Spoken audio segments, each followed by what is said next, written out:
starting from the seat, you've got this is for your adjustment, so this one will move it backwards and forwards, but the back edge is for up and down, and this one is for the backrest, so you can tilt the back down and angle the back up again. Under here you have your bonnet release and your fuel release. This one turns off the start-stop technology for the car. This one is for the lane departure warnings that the vehicle has, and this one turns off the steering assist when it's on the adaptive cruise control or Pro Pilot mode.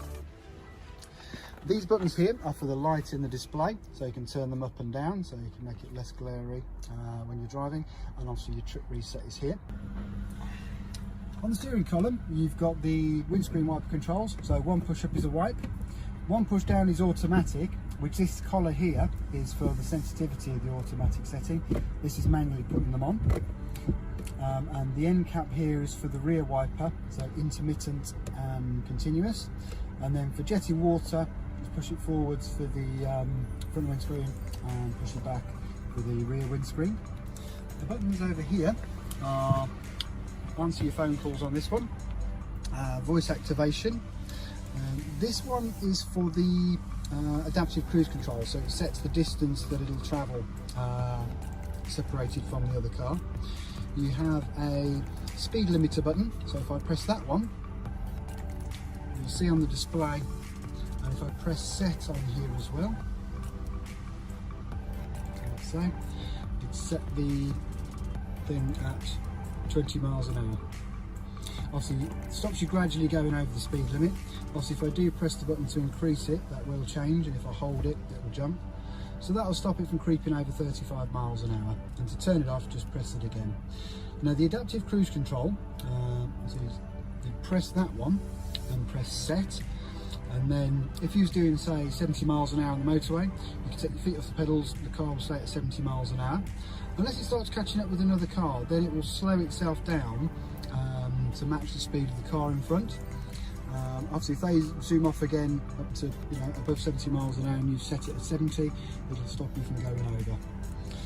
On this side of the steering wheel, you've got your volume control here, which obviously will work with the radio, with your phone calls, and it'll also work with the sat nav if you catch it while she's talking. These two buttons here will work, toggle through your radio stations or the tracks on your CD. These buttons here and this one are for the main display up here. So if I scroll acrossways, speed, trip distances, fuel economy, compass, driver attention alerts, so you can tell when you're falling asleep, tyre pressures that will show as you drive, warnings about the vehicle, so there's a door open, settings. Now if I press OK on the selectors down here, I can then go in and change a lot of the settings. So driving modes, lane departure warning, that's on, that's great. Blind spot warning, you can turn that on and off, and so on.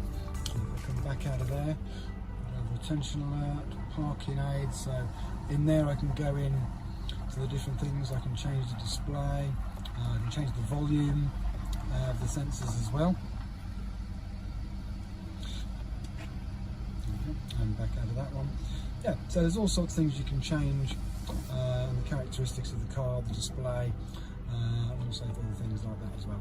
And back out. Over on the other side here, on this stalk, we've got the light controllers.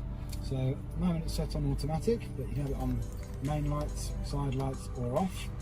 And you've got your fog lights, so push forward for the front, pull back for the rear, and then you've got your flash and main beam by pushing the stick forward.